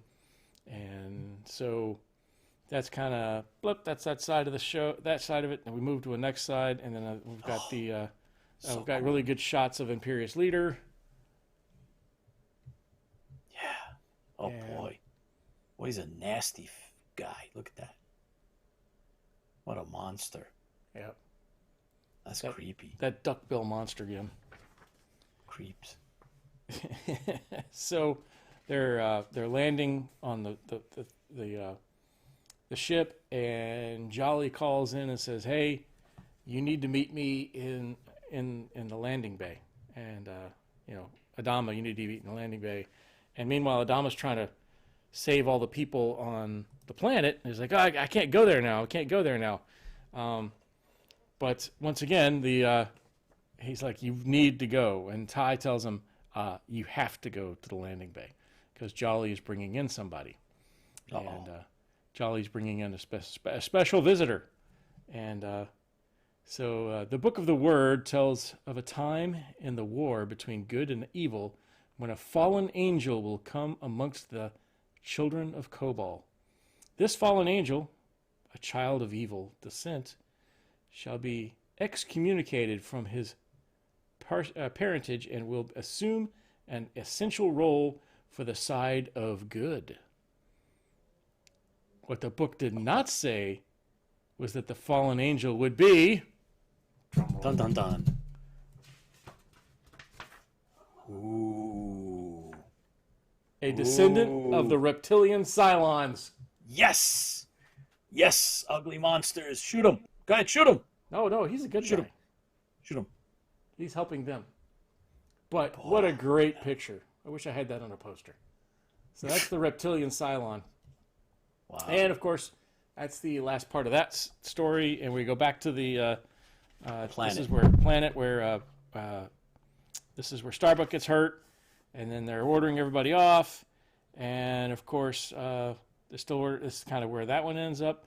And Boomer, after the I love this, after the Orso, the Count, or the Sire Orso, shoots it and hurts Starbuck, Boomer hits him. Good. Punch him in the face. Punched him in the face. It's great. So then it flips over to the Cylon recycling facility, 44th planet. So this is where they're building a new Cylon. Oh, and actually, boy. it's another command Centurion. Oh, look at that. That's cool. And this is going to be known as Command Centurion Cyrus. Cyrus. Active and awaiting commands. Well, that's a nice picture. Look at those IL-5s. All those Lucifer types. Yep. Whew. Very cool. All right, back to Baltar and how he's contemplating the destruction of the Cylons and the destruction of the humans. And this is they're getting ready to attack, and this is all the people that Baltar now has under his control, which are the old reptilian Cylons, believe it or not. So that's kind of what the ship comes from, and that's all you get on that. They get a tease on that one, and we're back to Starbuck being injured. That's a really good photo, Starbuck getting injured. Yeah, look at that. Oof, it's a mess. Good God. Fix him. And of course, there's still that tiff between them. So it's the out of the way. This man needs attention that you can't give him. Oh, boy. That's the Athena and Cassiopeia fight. Oh, boy. You can't give him. He needs medical attention. Ha ha. Ooh, what is this? So flip over to another part of the ship, and this is where, this guy's. Some people are talking bad about Orso. So one of the black shirts, the security for the fleet security. Fleet security is actually attacked by one of those. Remember from the last one, some of those things snuck on board. So oh no, there's it attacks him and kind of molds into him. Nasty. So that's kind of all we get on this too. It kind of stops at this, and then from there. So here's another great photo. So this is them talking about, hey, he's here to help us. He's part of the Cylon race before the Cylons, and there's he looks like a frog in a way, but yeah, looks like a hermit, the turtle. Frog, nasty, Ninja Turtle. So he was excommunicated, and now he's there to help. And then all of a sudden the alerts go off, and the Cylons have finally caught up with him. And there are 3 base stars attacking. Oh, boy. These are great pictures of fighting and the ships. Oh, yeah. Oh, look at that. That's so cool. These are beautiful. Wow. Beautiful pictures. Oh, man. So I like that. Look at that fight scene. The one at the top, down to the middle, the Yep. whole thing. Oh, Cylon Raiders blowing up. I love it. I want that. Yeah. I'm gonna make a poster out of that. I'll make a poster out of this one. But look, it's no. they yell It's out Kree. They yell out Kree. Anybody remember who Kree is? Does anybody remember who Kree is? Anybody? Oh, come on, guys. Let's go. Put it in the chat if you think you remember who Kree is. Silver Spark group leader to blue leader. Where are you guys, Apollo? Yeah. Right here, Boj. Oh, man. Look at that. So That's awesome. then the old Cylon kind of people, or the alien people, show up, and now are attacking the Cylons and the humans. Uh-oh. So now we have a 3-way war going on. Whew. So anybody get the answer to Kree yet? No one? Paul Rotor, Creed, go rust yourself. Yeah, well, you're getting close. That's him. Kree got shot down and taken prisoner. That's right. In the book we were just doing, yeah. Yeah, Paul and then Sean. Very good. Kree disobeyed Starbuck on Ice Planet. That's right, Lola. Very good. John Repper. Kree is no more. Kree is a smoldering... on Ice Planet Zero. Yes. And there's Kree now. See what happens to cadets that don't learn. Oh, boy. He's a goner. Yep. Oh, so... man. So sorry. The aliens start attacking, and they kind of don't blow up the Cylon ships. They become the Cylon ships. Oh man, check that out. Take that top. That's a raider. Don't like it. That's a raider that turned into an alien raider. I don't like that. And then the Cylons turned into aliens too. Oof, that's nasty. That's totally nasty, man. So while this is all going on, they're like, you know what? It's time for us to bug out. So everybody makes a run for the Galactica and makes a run to get out of there. And that's where we kind of end out. I love this picture at the end. This is a really good painting here of Adama. Yeah, looks like him. Yeah. Look at that. End of book 1. Yeah. So that's where this comes in. It's prime time. And this will be the next book, and we'll talk about that new Cylon that they were inventing. Look at the guns and everything on this guy. This is amazing. It's pretty cool. And the way the stomach and everything is lit up red. October of 1999. Gee, I hope I get it. And that's kind of where we end up tonight.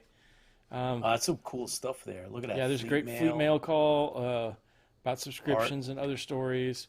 Evo Destruction. Look at that one. Yep, that's that's nice. And then that's the New Millennium, which is another set, which we'll do right after this set. So. Yeah. Welcome, Dragon Lady, to IFB, Interfleet Broadcasting. Thanks for tuning in. We just wrapped up Realm Comic, and so that's thanks season for coming 3, on. number 3. Season 3, number 3. Like I said, next week is Centurion Prime. That one. Look at that. That's incredible. All right, I'm switching over again. All right. In the meantime, Jeff Walters, Optimus Prime's coming. Awesome. Yeah, it kind of looks like that, I know. But these issues are really, really nice, man. They have some really good stuff on the Fleet Mail Call. So, we're going to have JC Vaughn on. So if you guys have any questions, send them our way, or make sure that you tune in so that we get those out to him. And let me tell you, he's coming on. We have him set for November 18th. And then, of course, followed by Rich Handley on December 2nd. So, yeah, we're going to have some interesting backstory material on, what it was like to do the Realm comics. We're actually working on somebody else, Chris. We have high hopes. We have high hopes somebody else, so we're going to probably a really work popular on, person. Yeah, we're getting some of the who actually other has something to do with books. Battlestar Galactica that most people don't realize. Oh yeah, so we have somebody else. So we'll see. We shall see. But Learn about the Galactica. I still have to wish for Athena. Cylon Buddha. I want to interview Athena so bad. Athena, yes. Okay. Anyway, Just don't forget Cylon Buddha. By your command. By your command. By your command. Oh, Cylon Oh, Buddha, you know what? Bring me an interview with Athena, Aaron Jensen. Interesting enough, Paul Roeder says he learned about the Galactica reunion through those comic books. Oh, wow. Way cool, man. Way cool. That is so. Cool. We are now going to jump into chapter 27 of the Cylon Death Machine. So for those of you that actually are following along with us, we do the comparison between, the book versus episode. So that's where we're headed now. So if you got your book, bring it out now, because that's where we're headed. You ready, Chris? Let her rip. Book versus episode.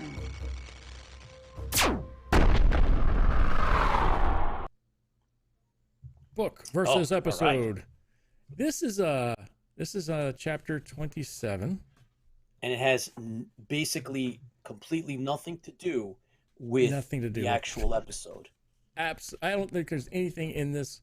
I don't remember anything. I just read it yesterday. I don't think there's a thing in here that has anything to do with the actual episode.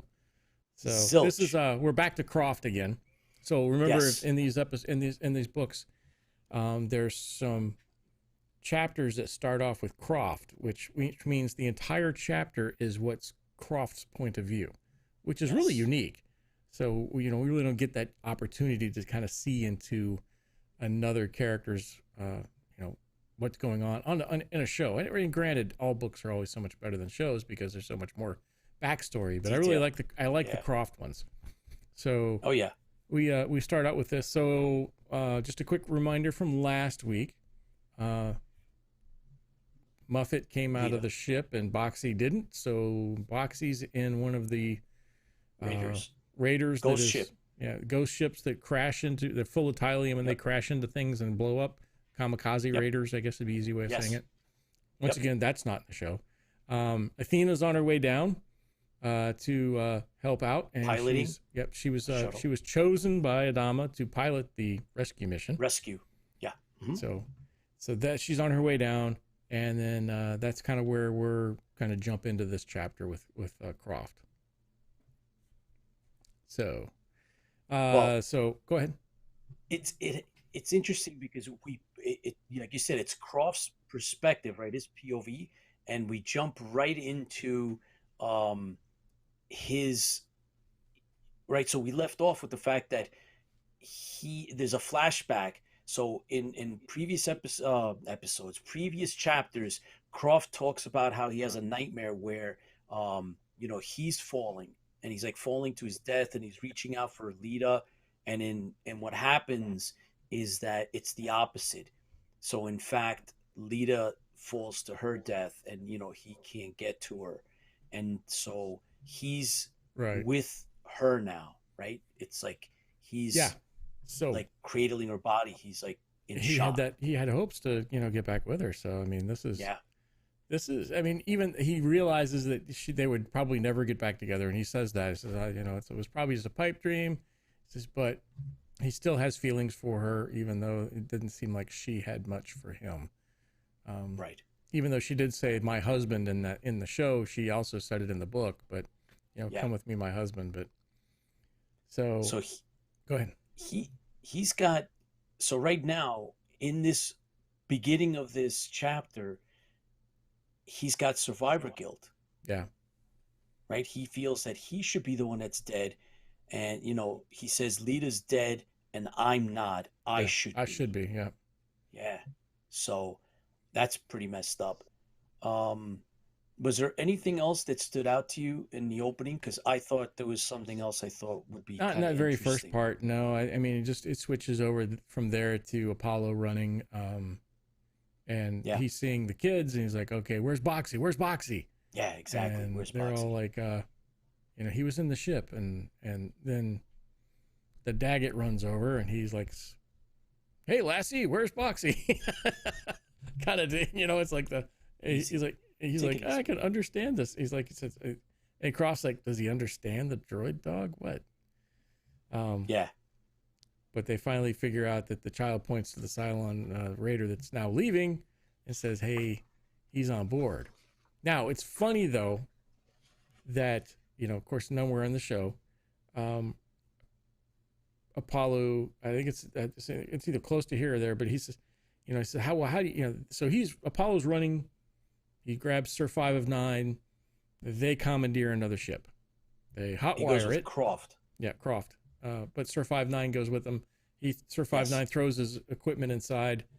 Yep. And then Croft is in there, and he hotwires the ship. And he's like, well, how do you know which one he's flying? I can't find it exactly where it's in here. I'll have to look for it, make sure. But it says Apollo is busy monkeying with some wires beneath the control panel of the Cylon craft. Yeah, but he says, he asks, Croft's like, well, how do you know which one's his? And he says, well, I saw them.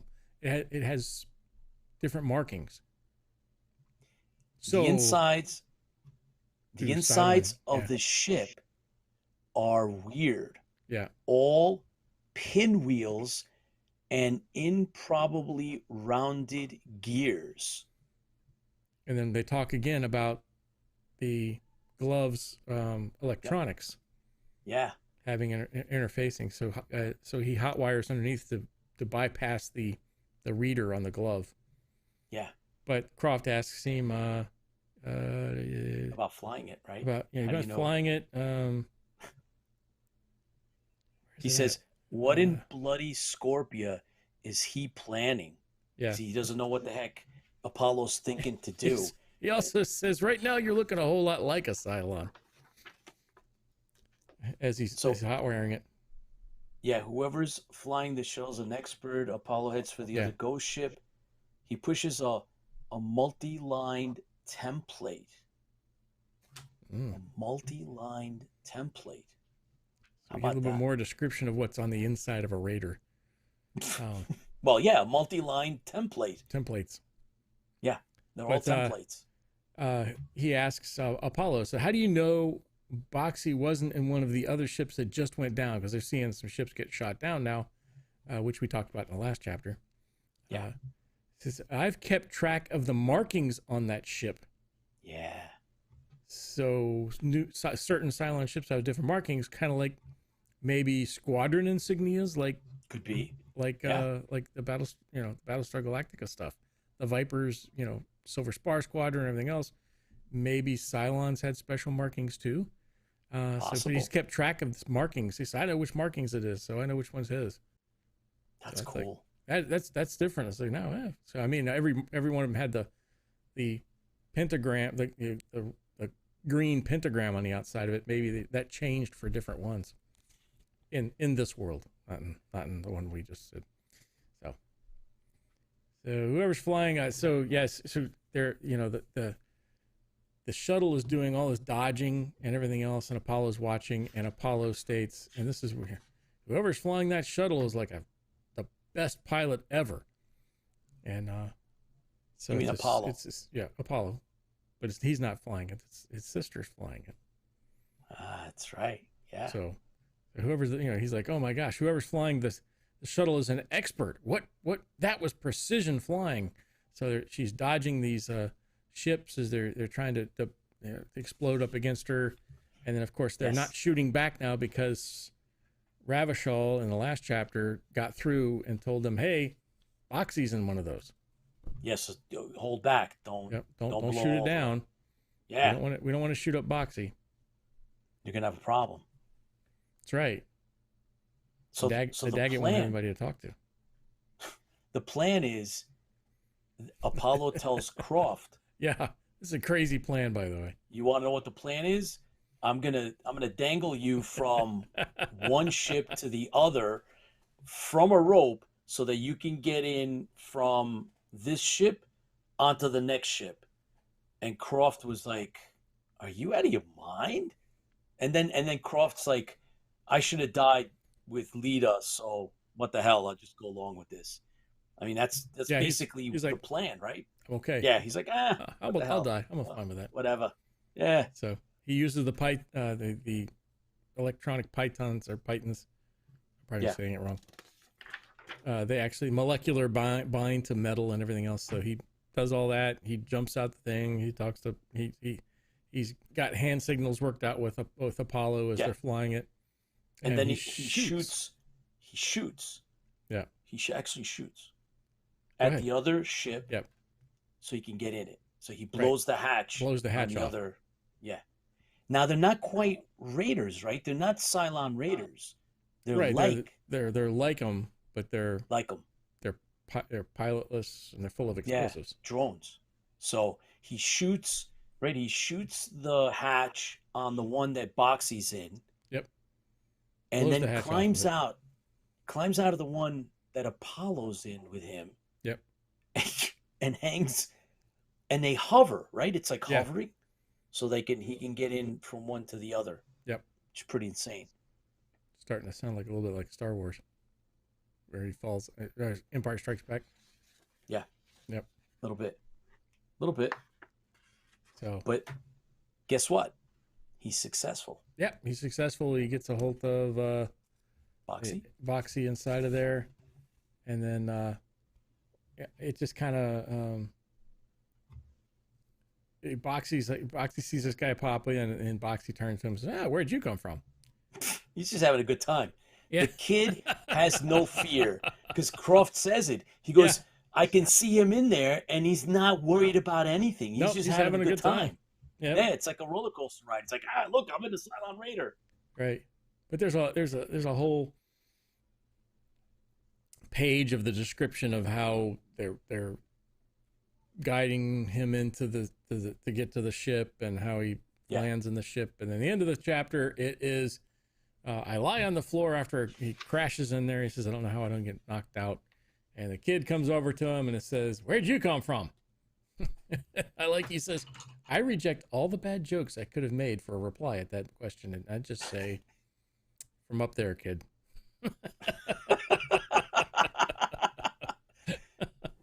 And that's how the chapter ends, Yep. everyone. So now we got to wonder it. what's going to happen next. So, Yeah. and we've only And got that that's 28. that three chapters left. There's 30. Oh my gosh. So And 30 is like 2 pages. So we're going to probably do that with whatever the next 29 and 30 only are a going to have to few go pages. together. So we invite 28, everyone yeah. to So about 2 more either days or 2 start more reading, broadcasts full. And Yeah. that's it.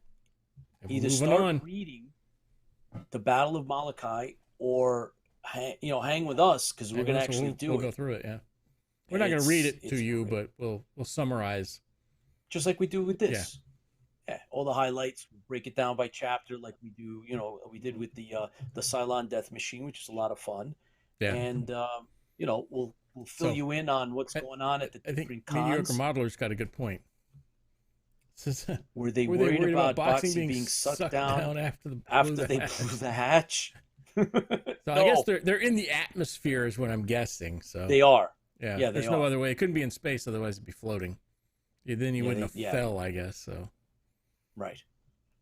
So I guess I was thinking of how much it would have cost to actually try to film that.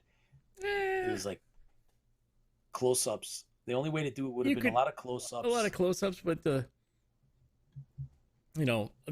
dangling thing, they had that down pat. I mean, remember Fire in Space with the wires you could see? They had that down pat. Would have been no problem.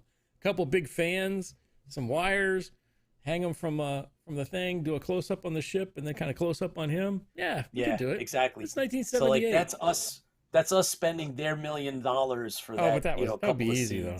That would have been easy. Yeah. So we think. Just dangling but anyway, from a rope. Absolutely nothing to do with the actual episode itself. Nope. But it's really cool. But it's a really good story. I think it would it would have been fun to see this part of the storyline in there. I mean, granted, I know why certain things are cut, and this was probably cut because of time. But yeah, this would have been a good part of the story, I think. Well, yeah, and it ties into the whole Vulpa thing, so they didn't want to So, now I'm curious what's going to happen to Vulpa. I mean, he's out there guiding these ships, and we shall see what's going to happen to him. Yeah. So does Croft make it?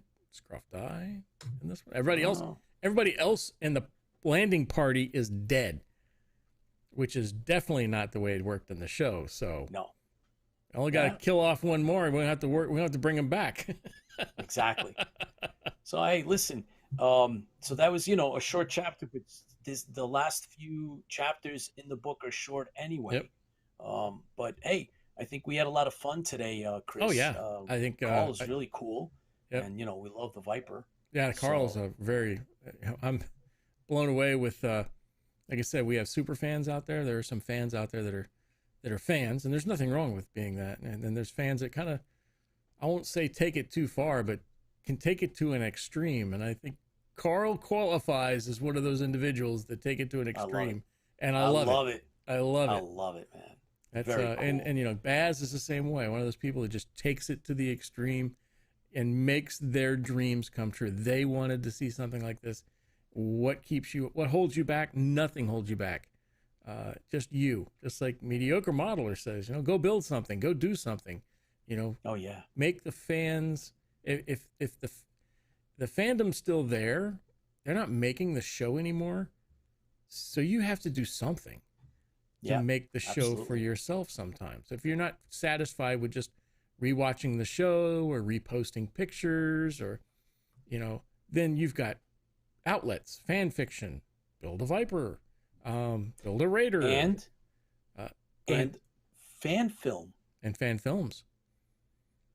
So we will be doing we actually have somebody who did a fan film, and we will be doing the broadcast for that, as well as I believe we're going to try a Zoom call on that because we don't want to get in trouble.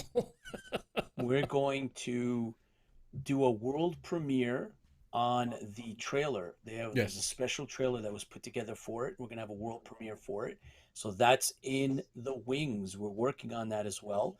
So that is almost finalized, everybody. So we will have a really, really cool Battlestar Galactica fan film that we're going to premiere here on IFB in the near future. So yeah, it's Yep. cool stuff, man. And yeah, Forget Universal. great show, BSG Team Viper rules. Jeff Walters, thank you very much. Paul Roeder says, build it, they will come. Absolutely, agreed. Robert Bound just jumped on. Rob, thanks for joining us. And there was another here. Paul Roeder, Team BSG Viper rocks. Absolutely, it does. Yep. Carl, thanks for coming on the show. Thanks, everybody, for joining us live. Appreciate you coming on and supporting us. And not to mention everybody that's going to watch us in reruns, wherever you may be, Central, South America, Europe, Yep. Australia, New Zealand, all around the Brazil, world. Portugal. Thanks for tuning in. All of those. So Everybody. Once again, thank you for joining us. Fans fuel the fleet, and the fleet only moves with the fans. Absolutely. Y'all Here. take care.